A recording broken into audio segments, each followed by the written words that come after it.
These are fake crimes. They're not real crimes. No. We just talk about crimes that are fake. Yeah. Welcome. Hello. Welcome to Fake Crimes. Welcome to Fake Crimes. A month later. Yes. We skipped a couple weeks. Well, there was some shit going on. There was some stuff going on. There was quite a bit of stuff going on. Now we're back. We're here for a fun holiday weekend episode of Fake Crimes. A musical episode. Yeah. It's an episode about a musical, so we're not going to sing, really. No. I should have brought my phone so I could read some lyrics, but... Oh, I mean, we can just have... I have a phone. That's true. Did you think my phone didn't have lyrics on it? Yeah, yours is lyricless. No, I think it has lyrics. Today, we're going to be discussing the Ride the Cyclone musical. Yes. Mostly because we've both been obsessed with it for... a hot minute. Like 6 weeks now. A hot minute. And we didn't have anything to talk about... And this we know well enough that we can just talk about it. Yeah. I don't expect this to be a very long podcast episode, so apologies in advance. We've kind of had a lot going on. Should we do like a small recap? Catch up? So we were on vacation, at which point our last episode went live because we had pre-recorded that. And then Morgan had bronchitis, we think. I said it so weird. Why'd you say bronchitis? Bronchitis. My bronchs were swollen. Morg's bronchs were having a prob. She had some problem with bronchitis. Yeah. Some people have called it. Yes. And then after that, it's just sort of been. There's been a lot going on in regards to like fertility. Appointments. Nothing like overly. Well, it's pretty spicy. It's pretty like. It is what it is. It's not anything like. It's not bad news. It's just like more appointments we have to make. And more tests we have to do. Yeah. We had like our fertility. Oh my God, reproductive endocrinologist appointment, which was really exciting, and they gave us a lot of information. We have to schedule a lot of tests and do a bunch of other shit, and everything just felt like there was too much happening. There was a lot happening. So thank you for your patience with us. Yeah, we appreciate that so much. We appreciate that. We appreciate you. We're coming to you with another cute little small business ad. Yeah, that we're very excited about. A sponsored podcast again. A little sponsored podcast moment. You're feeling normal. I'm feeling so normal. It's 7:26 on Thanksgiving Eve. Yes. You're watching this? Yeah. On Thanksgiving, maybe. I want to be really clear. We are anti-Thanksgiving. We are pro having the day off and eating food. Yeah. So I don't really know what to do about that, but we will be donating money. I just saw a TikTok that was like, Thanksgiving is a weird holiday because like it's really weird, but also I really like food and, hanging out with my family. Yeah, I'm excited to see my grandparents. Yeah. So that'll be fun. What was we talking about? What was we talking about? I don't know. Talk about the small business. Oh my God. Wallflower Retro, based out of Salem, Oregon. It's our new friend Darby, who is like so cute. We chatted for a moment at Darby's house. They are a gem and so lovely. If you are watching in the YouTube, you can see these. Look how fucking cute these little like stoneware soup mugs are. I'm obsessed with them. They they resell vintage. Yeah. Stuff, they have an Instagram account that not only is super super fucking cute, but also you can buy things from there. But like, are you kidding me? Like, this is beautiful. So this is also our first podcast on our fancy new computer. Yes. So if things are a little bit weird, if it sounds a little funky, give us some grace because we are just ironing some shit out. But yeah. Darby is absolutely lovely.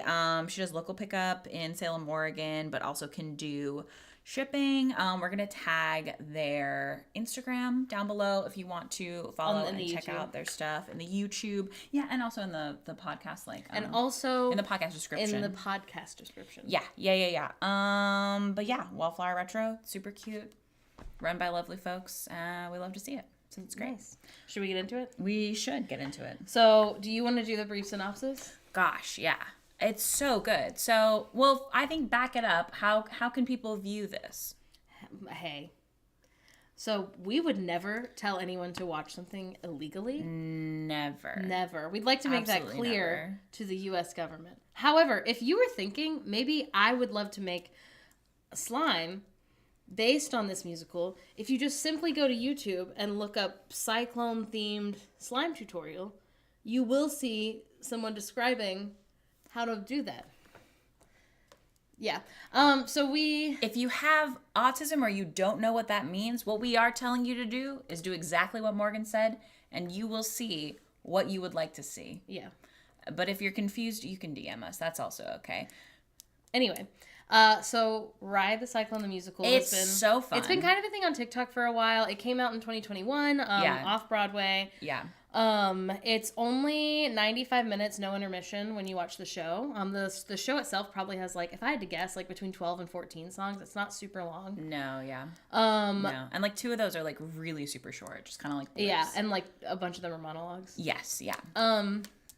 The slime tutorial is amazing. It's really good quality. Yes. The best quality slime tutorial I've actually ever seen. Yeah, and that's because it's off Broadway, so the theater was smaller. The only ones that I've tried to watch before were like pieced together and from the year 2008. So like I guess it doesn't really count, but I didn't realize slime tutorials were getting so good. But it's really good. The premise, if you're not familiar, I guess first I'll tell you, if you're into musicals at all, like you should listen to the soundtrack for this. But I also feel like if it's not something that you're gonna be able to see live in person, I don't think it ruins it for us to tell you about it or for you to have not watched the slime tutorial I think that's yet. how most theater is, though. Like, yeah. Like, obviously, a lot of people listen to a show before they go see it. Right. Often. So, and then also, call. like, if it went on tour for any reason, which I don't think it will. Yeah. Because it's not that popular. But it is kind of gaining, like, a cult classic, not cult classic, but cult following. In terms of scariness levels, I would say that this is similar to the scariness of Nightmare Before Christmas. I was going to say, like, Coraline. It's very, like, I would say low-key. This like, is like a level 1 scary moment. Yeah. The premise of it sounds much scarier. I think personally, I'm someone who's always been afraid of dying on a roller coaster. Like roller coaster and like theme park deaths part of the show are so horrifying in general. You don't see anyone die. No. It's a musical. It's a musical. But what has happened is it's this group of kids in a choir group who are on this roller coaster called the Cyclone, and they die. And so they are essentially transported to this sort of like weird limbo area that is very like backrooms vibes. Where is it? Karnak, thank you. Karnak is like a it's like an animatronic where you put a quarter in and he tells you your future. Right, which apparently is like a classic name for we didn't know that. I've only ever known Zoltar. Yeah, Zoltar's the one I'm familiar with. But it's like you've seen them at carnivals. Yeah. You put your tickets in or whatever. His premise is that he was designed to be able to, like, if a person gets their future read by him, he can tell them exactly the moment when they're going to die.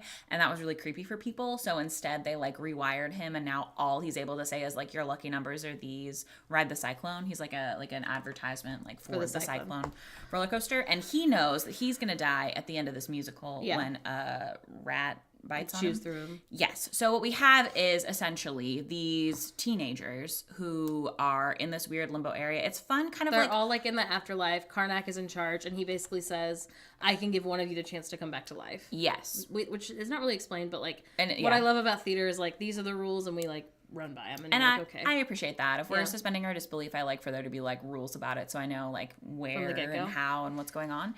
It's so good. It's essentially like exposition for each of these characters. Like it's them saying like why they should be the one who gets to live, and then they are supposed to like vote at the end. Yes. So there's 5 characters, 3 boys, 3 girls. That's 6. Don't listen to me. There's 6 characters, 3 boys, 3 girls. So each of their songs is like in a different like genre, which I think is really fun. Normally that's something I like complain about in a musical, because I really like when like there's like an overture where you can like hear the different themes and they all like kind of bleed into each other. And this is not that at all. Like the 3rd song sounds nothing like the 6th song sounds nothing like the 5th song. Like they're all super different. But like in a really fun way. Also I feel like all of the characters are like both likable and like have like flaws in different ways. Yeah. The most interesting by far is Jane Doe. So basically one of the 6 kids who dies, her body is found but not her head. Nobody ever claims her. They don't know who her parents are. And because the concept is like the eyes are the windows to the soul, she has no eyes. Yeah, so her eyes are like blacked out. So she has no idea who she is. Like no one can tell her that, and she is the only one who's future wasn't like told by Karnak. Yeah, he was like, I never read her fortune. I don't know who she is. Right. She has by far the best song in my opinion. Oh but my honestly, God. all of them are so good. They're all great. They're all great for like very different reasons. I have a lot of beef personally when folks take a character and they're like, and she's gonna have this absolutely unhinged, like high soprano, super impressive, nonsensical thing, and the song is gonna be not only that, but also boring, and so also long. 8 minutes long, and it's gonna be the worst song in the whole We're musical. describing Greenfinch and Linnet Bird. I hate from Sweeney Todd. I hate it. And Joanna, like, she's lovely, but like I hate that. No, that song's the worst one. It's a terrible fucking song. And it's impressive for competition, but like, why are we making songs just for competition? And I know it's supposed to sound like the fucking bird songs. Yes, we know that. Whatever. It's not good. It's not interesting. Fun. And if you like compared it, and to everything else in Sweeney Todd, if you're a music theory person and you really dig that song, I respect you and your brain. Like it's in a lot of like Sondheim and a lot of musicals, there's like this crazy high soprano. Yeah. Where they're like, that's crazy that she's singing so high. And that's like kind of it. And you're like, okay. And Jane Doe is a super fucking high soprano. Shit. And the whole time you're listening to it, you're like, oh my God, this is so... It's so fun. Interesting. It's so fun. It's so interesting. It's honestly the first time I've heard like a soprano like song that goes that high and has that energy that is interesting. It's just really good. Yeah. It's really good. It's the one that you've heard on TikTok that's like, I'm asking why, Lord, this is how it died. It doesn't have that many videos, actually, so you probably haven't heard it.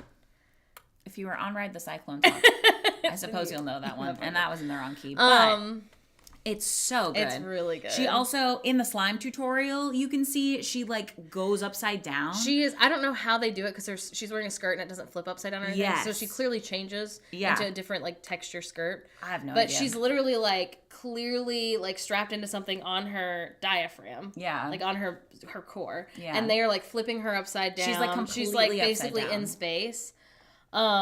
It's really interesting. It's nuts. She is probably like the 5th song, I think. Yeah. She's also just so creepy the whole time, so she's kind of got like Debbie Downer energy, and when she speaks, it's like echoey. It's like super so fluty she's like, too. my turn. Yeah. Ba, ba, ba, ba, ba. And everyone's like, okay, why is she so weird? Yeah, and like really none good. of the kids remember her being in the choir, but she's in their uniform. Yeah, like she also like does have a head in the slime tutorial. To be clear, they just have they like, couldn't really, have like, a headless actress. big like pupils on her. Also, when she first comes out for the first time, she's holding a doll that has no head. Yeah. So like suspension of disbelief. You're Right, supposed to it's kind of know like that her she has no in vibe. Her hair is also like so fucking weird. It's really really fun. cute. It's like this like weird, really short, braided, really curly. She looks like she's cosplaying as a lamb. Is the only thing that I can think of. She's super cute.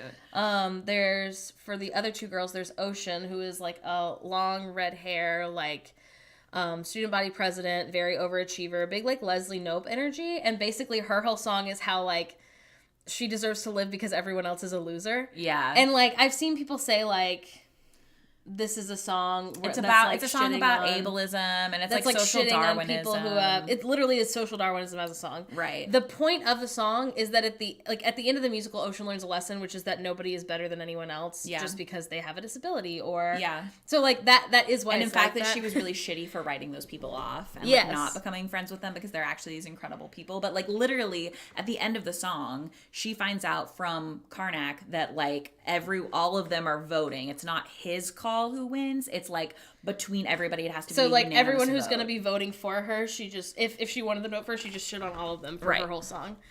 So but it's really fun, like very Britney Spears poppy song. It's so fun.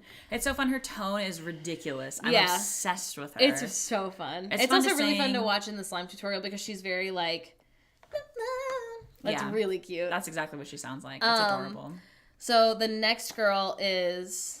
I always want to say Candace. That's not her name. Constance. Constance. Is it Constance? Yeah, Constance. Constance. Right. She in the slime tutorial is plus size and I believe black. Definitely not white. Why'd you look at me like that? I thought she was Latina, but I guess I could be wrong. I follow her on TikToks. I really could be wrong. Also, she's definitely not white. But she's really cute. Basically, her whole thing is she's like the nicest girl in town. She's kind of like a doormat. Like she's best friends with Ocean, but she kind of lets Ocean push her around.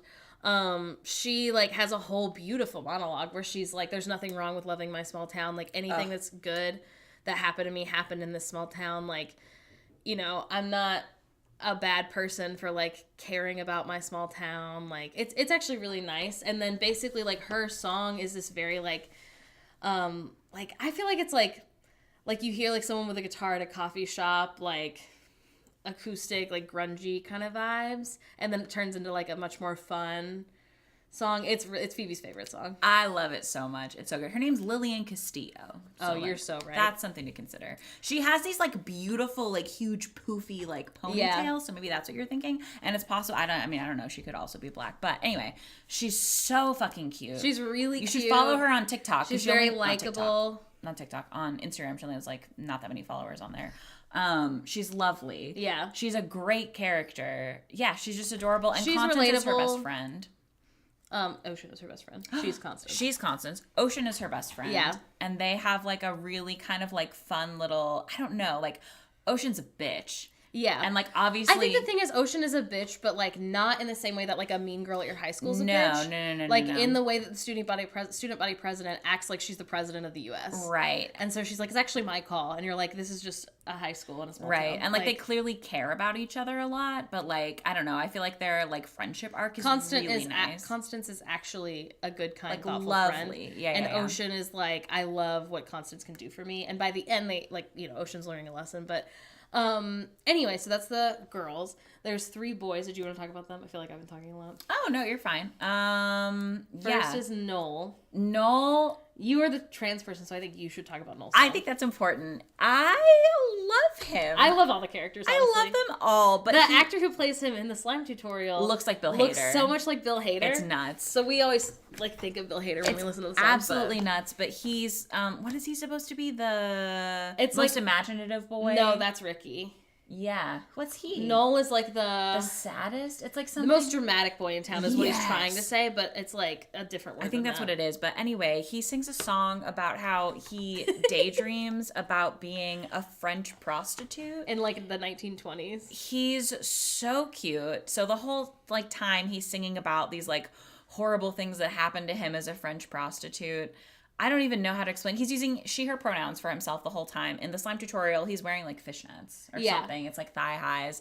It's like Alan Cumming in Cabaret. It's in a dress. Adorable. He has really, really fun energy. He's like gay and he works at the Taco Bell like in real life. Yeah. But that wasn't what was important to him. He has like very Wednesday Addams vibes to me. Like super like, I don't know. He's very like melancholy. He's like kind of describing how he as a gay man is like experiencing femininity in his head. Yeah. Now he wishes he could.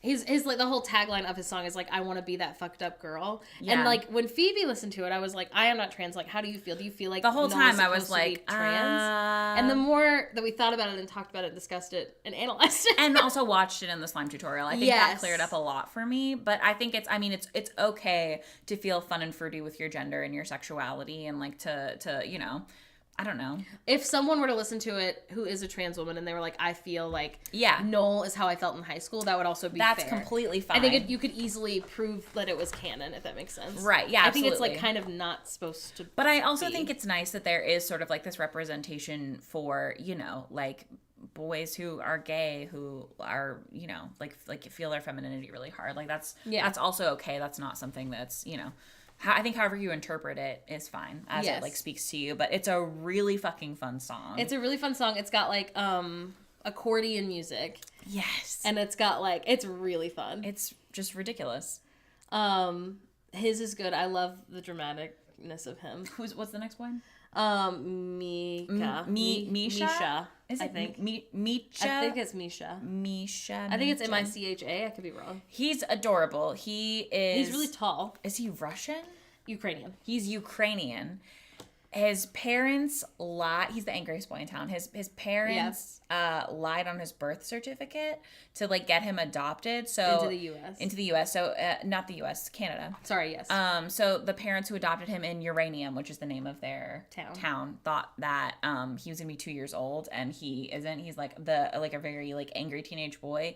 It's like this weird. His is like Europop. Like he's like a rapper. It's like incredible. It's so fun. And then it like tone shifts super hard and becomes about his long distance internet girlfriend Talia. Yeah. And it's then like all this of a sudden, like Romanian, Ukrainian, like these girlies are wearing beautiful- like these like dress. It's very like midsummer Yeah. type energy. And well, obviously we don't know, but no, but like the outfits. So also each time a person is singing, the other 5 are like changing costumes to like help tell their story. right, yeah. Yeah, there's and not a lot of, Karnak like, explains set. it with like one line by saying like I've pre-programmed some movements into you guys to help move the story along or something like that. Yeah. And it's really cute. But anyway, so yeah, like while he's singing about Talia, his long distance internet girlfriend, Yeah. the girls of the group are like wearing these like long white dresses, and as they're dancing, like images of Talia are being like projected onto their dresses. It's really cool. It's very cool. It's a lot of projector type stuff. It's very like simplistic, but also it's a really creative design. I personally, and I know that this is annoying of me, but anytime there's like no set, I'm like, ugh,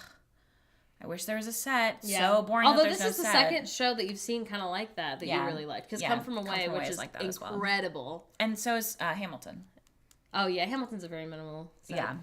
I'm normally a snob about it because I'm a tech theater kid, and so I love cool tech theater shit. But honestly, if you have very cool lighting design, I was gonna say it is still cool tech though, because of cool the sound lighting, design. because of the sound design. But yeah, his songs are both really good. Yeah.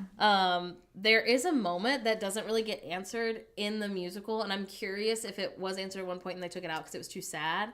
But basically, like, Karnak says, "Do you want to know what would have happened if you had met Talia and gotten married?" Like, I know the answer to that. And he's like, "Yes." And the other characters is like, "No, you don't. No, you don't." And then we don't find out. But I feel like that line implies that, like, Talia was maybe a catfish. Like, they never met in real life, I don't think. No. Like, the images that you're seeing in the background are of the two of them together, but I think it's, like, supposed to be in his imagination. Yeah. I would have never considered that an unanswered question. That's so interesting. That's so funny. Every time I listen to Talia's song, I'm like, I want to know what Karnak was going to say. Really? Yeah. That's so... I know. I just assumed that, like, she is a real person. It's not that she's a catfish, but that, like, they would have gotten a divorce because... You would get catfished. Me? Yes. Oh, no. I'm saying in the context of this show. Although I'm sure I would, probably. It's not really about that. Yeah. What was the last boy's name? Ricky Potts. Ricky Potts! He's the best character. I love him so much. Ricky Potts is, I would say Jane Doe is my favorite character, but Yeah. Ricky is, like, by far the best Oh character. my like, God. the best person, He's I guess. so cool. He uses a mobility aid, which is different depending on the, like, show Adaptation. that you see on the adaptation. So, like, we saw pictures of some where he's using a wheelchair at the beginning, and some where he's using the slime tutorial. He has, like, those crutches that, like, also grip your forearms. Yeah. The, like, long-term crutches. Yes. Basically, he has a degenerative something disorder. both like physically and like he's not able to speak. But obviously he's like, yeah, he's the most imaginative boy, so he's like daydreaming all day. And so his song is about him. It's him telling a story about him going to space and having sex with these like alien girlies to save the galaxy.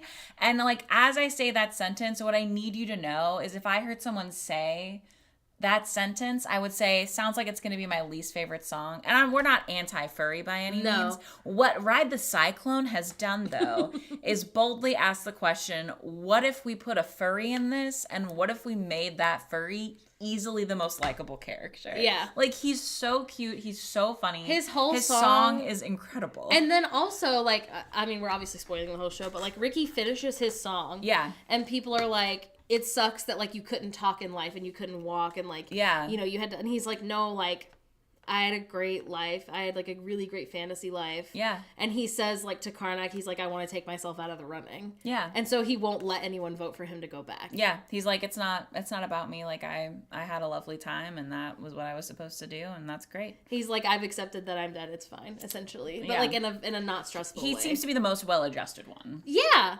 Everybody else is really a little bit of like, I love him. He's great. He has his crutches, I think, during the first song. And then basically he starts to talk, and they're like, oh my God. Holy shit. Ricky, you can talk. And he's like, oh, I guess I don't need my crutches. Weird. Anyway. Yeah.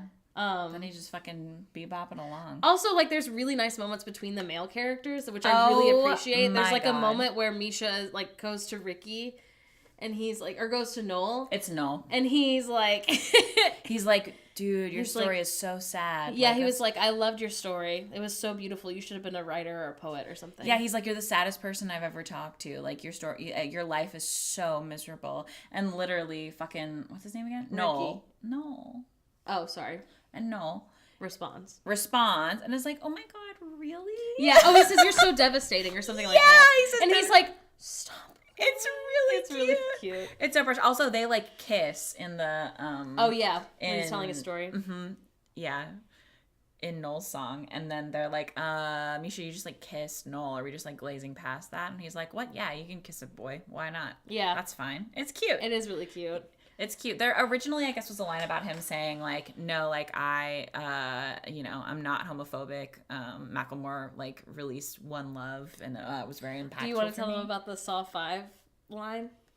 The Saw 5 line? Yeah, there's a song where Ocean's like, after Noel's song, Ocean's like, God. Noel didn't even tell a story. He just talks about being a prostitute in the olden days. Yeah. And then, like, what's the lesson in that? And Karnak says, every story doesn't have a lesson. And Ocean says, yeah, every story does have a lesson. Name a story. And she's like, blah, blah, blah. They're like going through. And then, like, she says to Misha. I think it's Misha, yeah. Like, name a movie. And he says Saw 5. And she's like, okay, every story has a lesson except Saw 5. And he's like, actually... Saw 5 is about capitalism and like blah, blah, blah. Gives like a really and how the like answer. Insurance and like medical industry are like super fucked up, and how you should like prioritize people over money. And she's like, okay, I guess even Saw 5, which is funny because I listened to a lot of podcasts about the Saw franchise because I was like, I can't watch that, and then people really loved it, and I was like, fuck, do I have to watch that? So anyway, at some point I'll be watching Saw, but it's a super fucking fun musical. It's so fun. It ends. Yes. So at the end, basically, Karnak's like, you know what? I changed my mind. Only Ocean's gonna vote. Because Ocean the whole time is obviously like trying to get everyone to vote for herself. Oh my gosh. And then she's like, no, that's not fucking fair. We said we were all gonna vote. We're all gonna vote. And he's like, life's not fair. You have to vote. And then she's like, no, I refuse to vote unless we're all voting. And they go back and forth for a while. But basically, they all choose Jane Doe to go back. Yeah. Because they're like, we all had a life. She didn't. Like, she doesn't know who she is. And Karnak's like, okay. And, like, we basically, like, see her kind of, like, walk upstage, so, like, away from the audience. Yeah. And, like, you hear him say that her name is Penny Lamb. Yeah. But, like, that's kind of it. Like, we don't really get to learn anything else about her. So Penny Lamb is a character in another musical written by those folks called Legoland, which people don't like it nearly as much. And I've tried to find, like, fucking anything about it. Like, I want to hear the soundtrack for Legoland, which is also interesting because it's obviously, there's, like, a theme park, like, theme for these folks, which is cute and fun. What I don't understand personally is I don't know if it's supposed to be that, like, that was Jane Doe's name and she gets to go live back. Now, like time hasn't passed. It's like the second that she died. As if she was never there. Right. Or if she's living a different life, like this is her being reincarnated. Now she gets to be Penny Lamb. Because I thought it made more sense for it to be that she was reincarnated. No, it does make more sense. That, because we watched like her whole life. Also, like if you were on the Cyclone, like we can't have like two universes happening at once. Yeah. At least that doesn't seem like it's what would be happening within this, I don't know, musical. So I guess, comment if you've seen it or listened to the musical, like what you think it is, but it's just really fun. It's really fun. I love that every song is a different genre. At the end, the like song that they sing at the finale is like, life's not a game, it's just a ride. Yeah. And then like the last thing that Karnak says is like, he's like going through this really long monologue where he's like, basically I don't have the answers, but like what I can tell you is this, and you think it's going to be like the lesson of the musical. Yeah. And what he says is your lucky number is 7. Yeah. You will soar to great heights, ride the cyclone. Yeah. Because that's like what he's programmed to say. I have chills, and like and it's because the rat's biting the thing, and he's like dying. He's like dying. So those are like his last words. So presumably he always knew that he was going to say that, but it's so good. It's really smart. It has no right to be that good. It's so fucking weird. It's really, really weird. I don't think it'll ever go to Broadway because it's so weird. Like, I feel like when they try to move really weird stuff to Broadway, it doesn't do as well. So I think it's perfect for off-Broadway. I would love if it toured, but also I think if it doesn't, like, community theaters can get the rights to it. And it actually would be, for the most part, like if you had a really good lighting designer, pretty easy for a community theater to do, with the exception of Jane Doe flying and spinning. But if you don't know that's going to happen, there's no reason to make it happen. Also, Karnak is like this weird... When it started, I was like, I think he's a really weird puppet. And Phoebe was like, he's a human person. And it's like both. So like he is a human person, but he has fake arms. That's like how his arms are so still. And he's like... In the soundtrack, also, you can hear his brakes. Like, not brakes, his, like, movements. Yeah. And that's like kind of used as laughter. Yeah. Which is funny. You can't hear it in the show. Also, No. the soundtrack is specifically recorded as a soundtrack. So there's a whole monologue that Karnak does at the beginning of the soundtrack, introducing you to the soundtrack. Right. Saying like little quips, being like, this part's not going to make sense until you go see it. It's really cute. And so like the monologues you're hearing on the soundtrack are so that you, the listener, can understand the story without seeing the show. Yeah. But the show monologues are actually completely different because you have more context. Yeah. Some of it, like, snippets are similar, but yeah, there's a lot more of, like, Karnak doing, like, exposition that you don't get in the musical because it's just happening. You're just watching it happen. And he also has, like, a mouthpiece so that it looks like he's an animatronic. Yeah, it's like one of those, what's it called? Like, articulated mouths? Yeah. So it is, like, attached to his jaw. Yeah. It's really cool. It's super fucking cool. Yeah, it's a weird, it's like, he's like half puppet, half, it's more like a mascot costume. Yeah. Like not, but it looks really cool. And I also feel like that is something that you could do fairly easily. I mean, he's on stage the whole time. Yeah, so they kind of all are. Yeah. There's also a really nice moment after Jane Doe's song where she has, like, this line that she keeps repeating, saying, like, isn't there anyone who can tell me who I am? Like, it's just a really beautiful song. Yeah. So impressive, so fun, and also, like, deeply sad. Yeah. And so her song finishes, and Ocean, who, again, has been a bitch up until basically now, is like, we should throw a birthday party for Jane, because, like, that fucking sucks. So they throw a tiny little birthday party for her, and she's like, how do we know it's my birthday? And he's like, Karnak's like, how do we know that it's not your birthday? Yeah. And it's really cute. It's super sweet. But yeah, it's nice. I feel like the lesson overall is like, enjoy the time you have. You don't know what other people are going through. Sometimes things happen for no reason and it sucks. Yeah, it's not as like existential as I thought it was going to be. And I'm someone who really doesn't do well with like existential dread type shit. If you're someone who's like really, really affected by that, then it probably wouldn't be for you. But honestly, to me, it mostly feels like something that's about how like human beings are at their core good, and like these human beings are in a weird fucking situation, and it's them just basically like loving each other harder, which is really nice. So I think it's super fucking fun. If you're somebody who likes like Heathers at all whatsoever, I feel like you'd really fuck with this. That's so specific. Why? I just feel like it has nothing in common with Heathers. I would say I guess I can. No, not even. It's like a weird bummer. The songs are like funky and funny. You don't think so? No, I can hear It's that. like very like gimmicky. I can't think of anything it's similar to. I've also heard people say Six, like if Heathers and Six had a baby. Yeah, because Six was gonna be the closest thing, just because it's Six. also short. Yeah, and like each song is kind of its own story that talking. isn't really relevant to the other one, but like will be at the end. Yeah. It's also like it's just really impressive. There's a lot of projector stuff. Each time a new person is gonna go like sing their song, they like pull this lever next to Karnak so he can like show all the clips of them. Yeah, it's like a like a machine. Carnival machine. What's it called? Like it's like for it's gambling, like a slot machine. Yes. But it's only like one like wheel that's turning. But and like when showing. Jane Doe's about to go, like nothing shows up. The whole stage is basically almost dark. She also because she doesn't know anything. Really funky. The actress who plays her is like she does a great 30 job. something at least. Like she is like mature, which makes sense because she's killing it. Oh my god. And everyone else, I don't know how old they actually are, but everyone else does definitely like look more like a high schooler, and she looks more like it's not that she looks old, she looks like timeless. She looks like a doll. I mean, she looks like it's really very impressive. porcelain doll energy. In her but she also has cute little moments, like when Misha's singing his song, she like puts on these sunglasses and is like like a little creepy Wednesday Addams rap artist. Yeah, they're all incredibly endearing for like super different reasons. Yeah. Which I think is hard to do, because I would say that there are definitely, I don't know, like characters in musicals that I'm irritated by or that like a moment of something that they do is irritating, and like none of these folks did that. They're all really lovely, really sweet, super talented. It's really good. It's a show that like nobody's like body type or race matters. You could easily recast it a million different ways. Yeah, I mean, and like see how that affects the story. The Ukrainian kid needs to have an accent, but other than that, that's kind of true. like, you know, not so much. Yeah, and Karnak just needs to have like a booming voice, really. Yeah. More than anything else. I feel like you could even yeah, like, no, you obviously have gender to cast for like singing type, but yeah. Karnak doesn't sing, does he? No, I don't think he does actually. Yeah, I was just saying he just needs to have like, I'm an announcer. And someone who could memorize a lot of fucking monologues. Oh my god, yeah. He has a monologue basically between every song. telling you the lore of each like person. Yeah. And it's kind of done like similar to like Phoebe was saying, like video game character style, where it's like introductions. Yeah, like someone shows up and it's like, here's everything about them. It says what their catchphrase. Their catchphrases, and they so do like Ocean's is like democracy rocks. Yes, it's really cute. But like God. Jane Doe has a whole monologue that's her catchphrase. It's like really sad. Yeah, a sad story about like animals. Oh my God.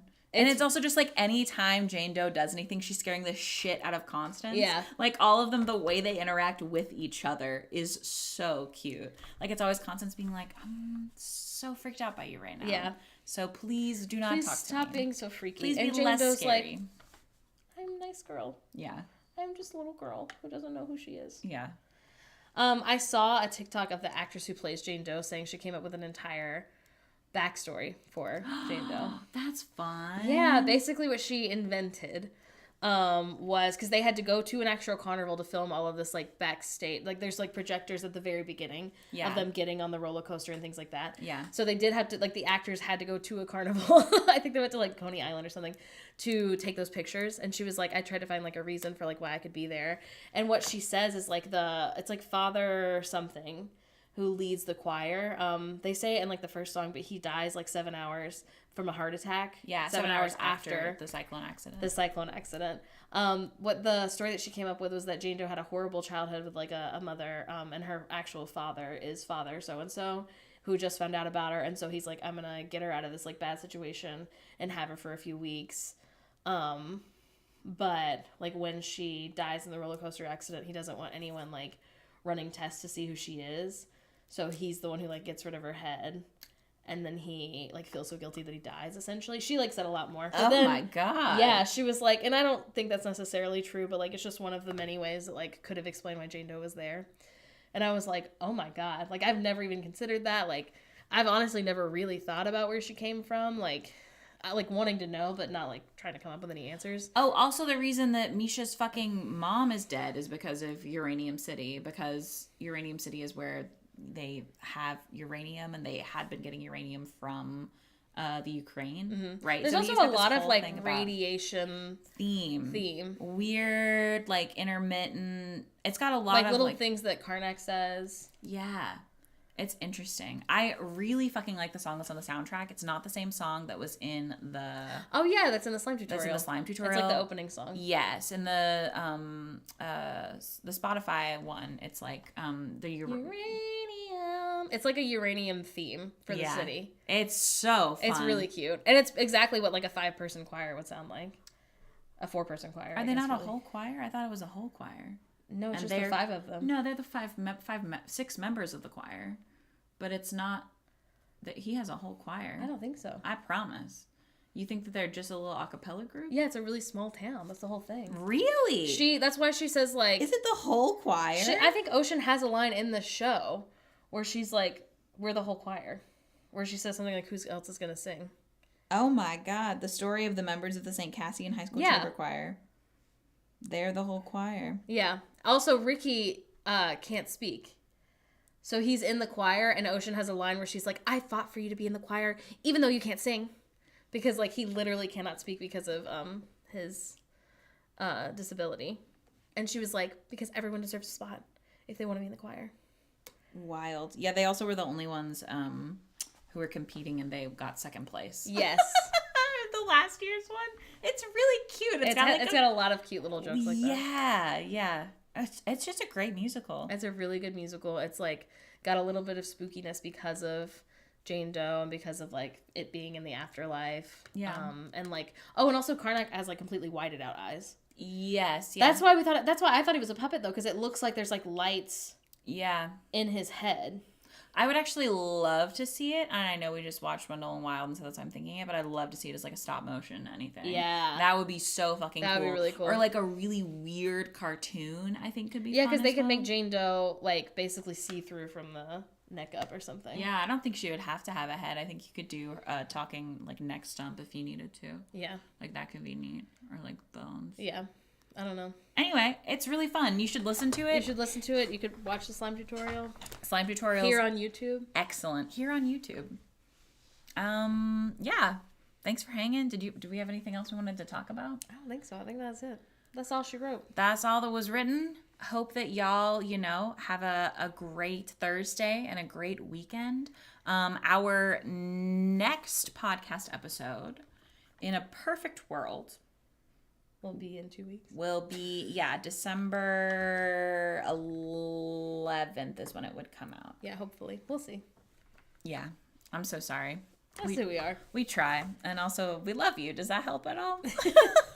Oh my God. I guess I should also say, we have a Patreon and we are... Oh yeah, we're sending out holiday cards. We're sending out holiday cards. If you join before November, like the end of November. Yeah. You just have to be in the $5 tier to get a card. If you only want to be in the $5 tier for this month, that's completely fine. Yeah. We don't care. It's just that it takes a lot of time because we write all of them. Yeah. Yeah. So. Yeah, and we got the cute little pictures printed and everything. So those are going to be ready to go out basically on like December 1st. So that'll be fun. Cool. Okay, yeah. We love y'all. Thanks for being here. Goodbye. Goodbye.